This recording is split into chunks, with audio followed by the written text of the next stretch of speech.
Let us see the next question. A dealer in foreign exchange has following position in Swiss account on 31st of January. Balance in the nostro account credit 1 lakh Swiss franc currency में. Opening position overbought 50,000. हमको कुछ transaction दे रखे हैं.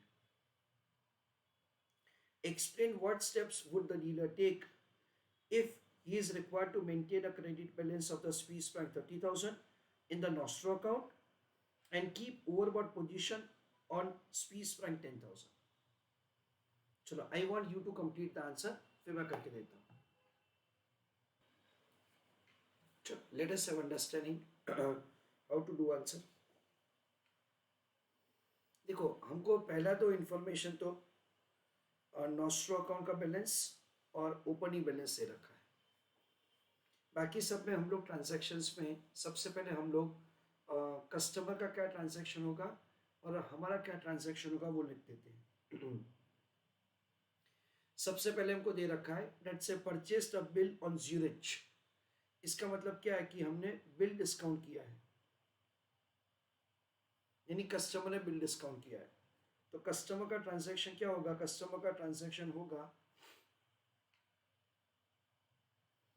Cell of Swiss franc and purchase of rupees,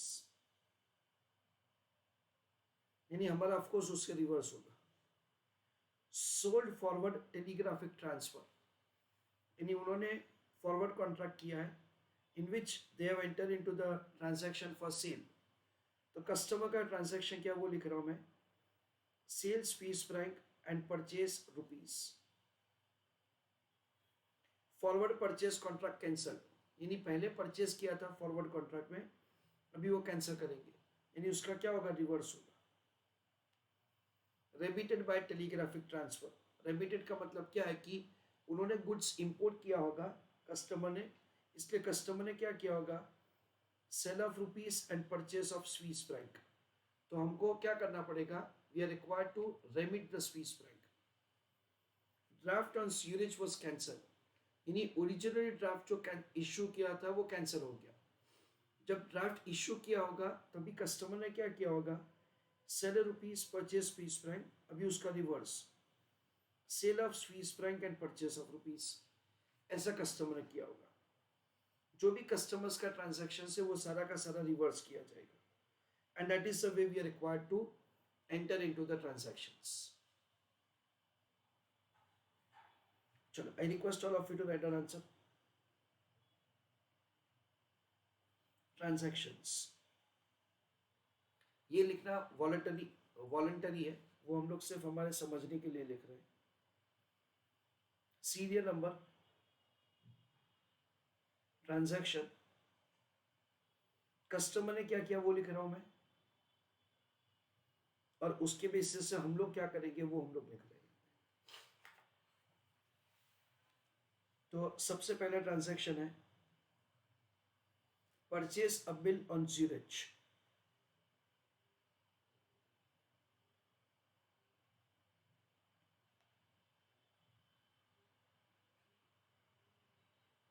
इसका simple मतलब है bill discounting.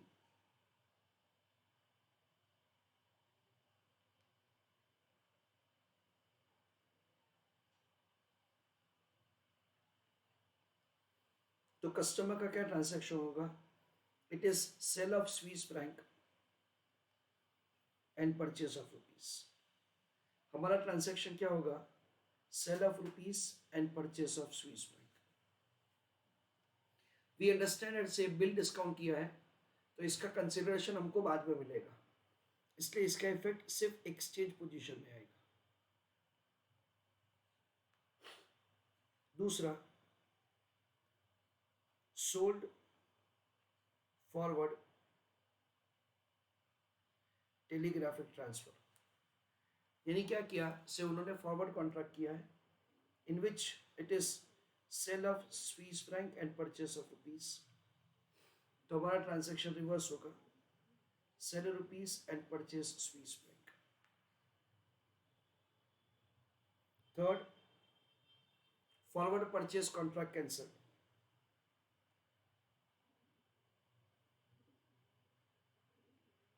Forward purchase contract cancel.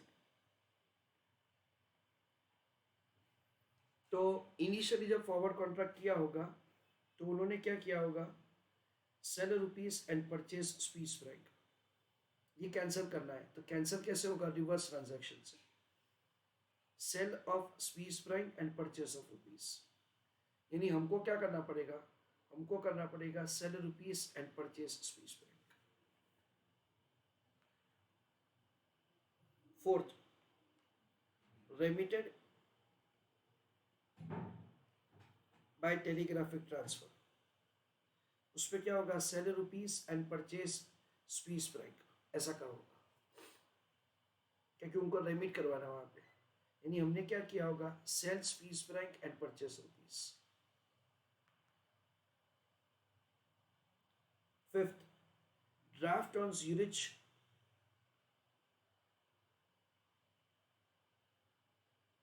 Cancelled. जब इनिशियली ट्रांजैक्शन किया होगा उन्होंने क्या किया होगा, sell rupees and purchase Swiss franc. अभी का ट्रांजैक्शन क्या होगा, sale of Swiss franc and purchase of rupees. हमारा ट्रांजैक्शन क्या होगा, sell rupees and purchase Swiss franc, ऐसा। तो ये हमने सारे ट्रांजैक्शंस लिख दिए। अच्छा, सोल्ड फॉरवर्ड है, यानी इसका इफेक्ट कहां पे आएगा, सिर्फ एक्सचेंज पोजीशन में। ये भी सिर्फ एक्सचेंज पोजीशन में ही आएगा। इसका इफेक्ट एक्सचेंज में भी आएगा प्लस नॉस्ट्रॉकॉन में भी आएगा। इसका इफेक्ट सिर्फ एक्सचेंज पोजीशन में आएगा। ऐसा करके the transactions will have the effect. हम लोग सबसे पहले शुरू करते हैं नॉस्ट्रो अकाउंट से।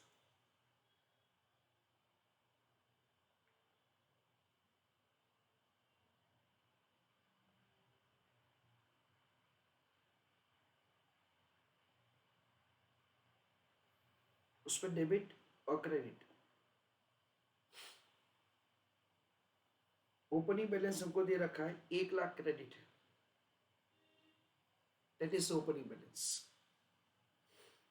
पूरे क्वेश्चन में हम लोग देख सकते हैं, लेट्स से एक ही बार इफेक्ट है नॉस्ट्रो में, रेमिटेड बाय टीटी।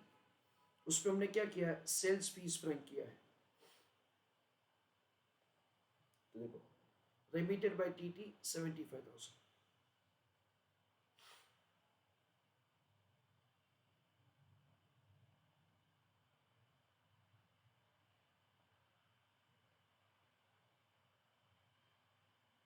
बस खत्म हो गया। तो ये हमारा क्लोजिंग बैलेंस हो गया।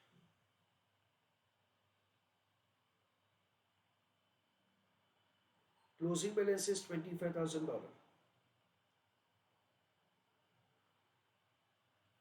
ये हमारा खत्म हो गया नॉस्ट्रो अकाउंट।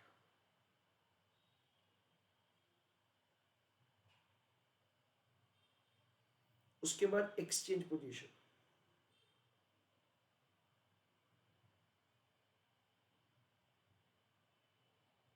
उसमें particulars,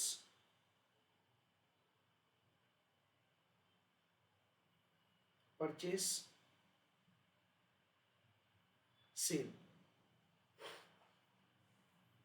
opening balance overbought.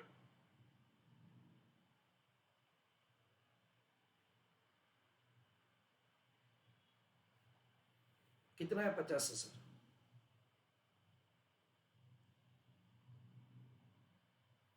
One by one transaction. सबसे पहले बिल डिस्काउंट किया, तो हमने क्या किया, हमने स्वीस फ्रैंक परचेज किए, कितने, 70,000।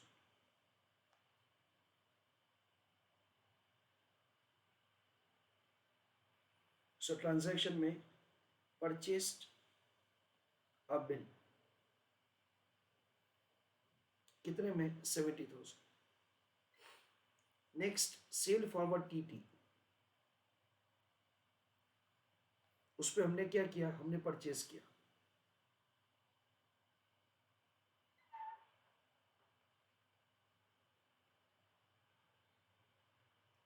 forward transaction.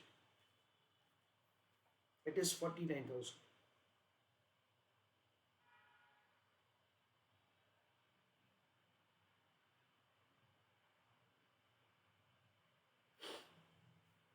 Forward purchase contract cancelled.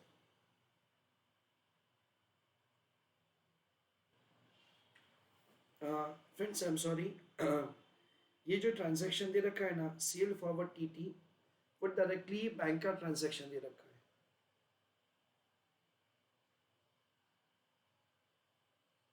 सो ये वाला ट्रांजैक्शन डायरेक्टली बैंक का ही दे रखा है.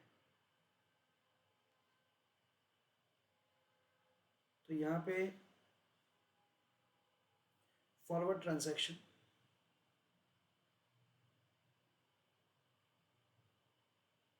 जिसको हमने सेल किया है,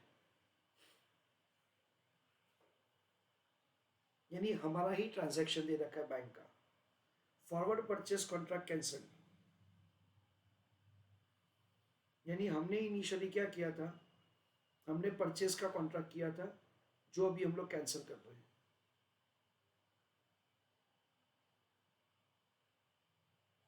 तो हम लोग अभी ये रिवर्स ट्रांजैक्शन करेंगे. इनिशियली परचेस किया था तो अब हम लोग सेल करेंगे.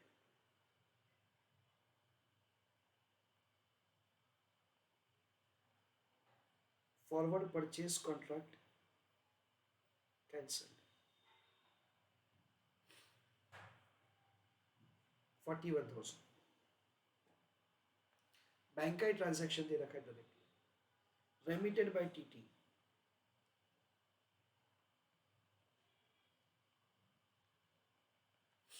यानी हमने वहां पे भिजवा दिया है फंड्स. सो हमारा ट्रांजैक्शन होगा sell Swiss Frank.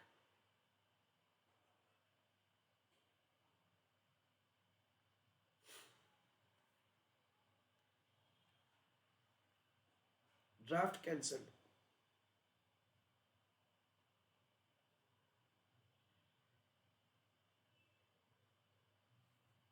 In that, तो ये जो ड्राफ्ट है वो बेसिकली कस्टमर ने बनवाया होगा, तो उसमें ये जो ट्रांजैक्शन लिखा है वो सही लिखा है. Draft on zero is cancel, यानी इनिशियली जब कस्टमर ने बनवाया होगा तभी sell rupees and purchase Swiss franc. तो अभी उसको रिवर्स करेंगे, sell Swiss franc and purchase rupees. तो हमने क्या किया होगा, अभी हमने परचेज किया होगा. In that case, it is 40,000.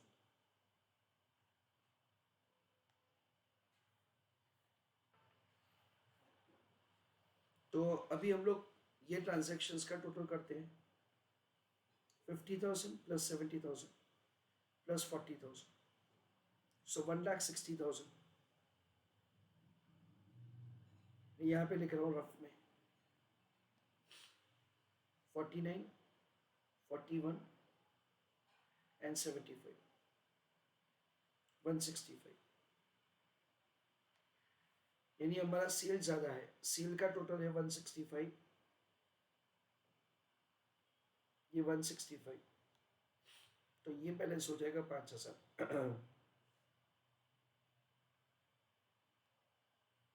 Over sold 5,000. चलो, नाउ क्वेश्चन में ऐसा दे रखा है दैट उनको क्रेडिट बैलेंस रखना है कितने का, 5,000 का. अभी को उनका बैलेंस क्या है फ्रेंड्स, अभी को उनका बैलेंस है 25,000. तो क्या करेंगे, $5,000 हम लोग स्पॉट में बाय करेंगे.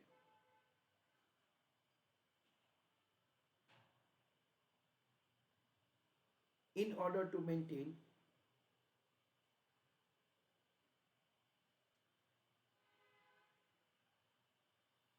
closing balance of $30,000, comma, purchase $5,000, I'm sorry, Swiss franc है.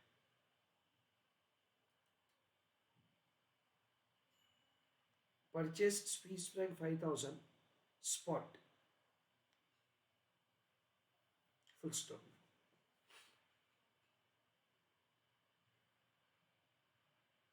In that case,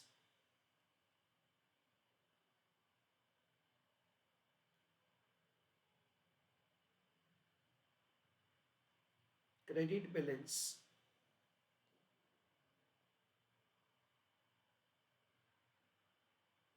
of Nostro account will increase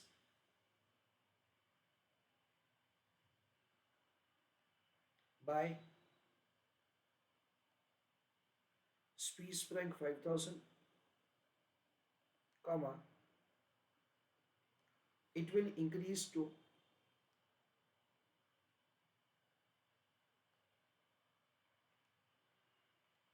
Swiss franc 30,000. अच्छा, ना देखो ये ओवरसोल्ड 5,000 था, वो जीरो हो जाएगा क्योंकि हमने परचेज किया.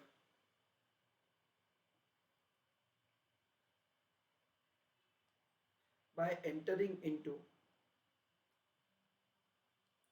above transaction,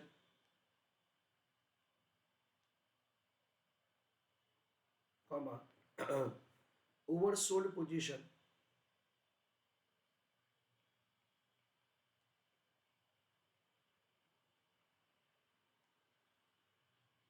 will become zero.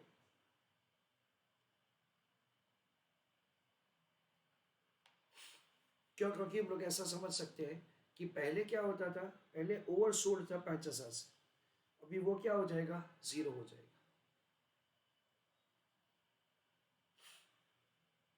And keep overbought position of 10,000 Swiss franc.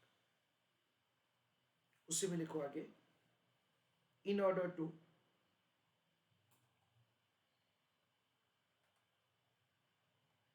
maintain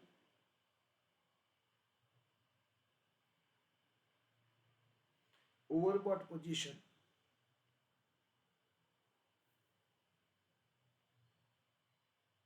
comma purchase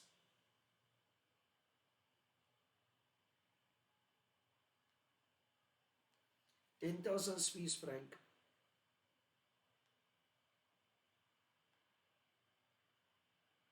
in forward contract.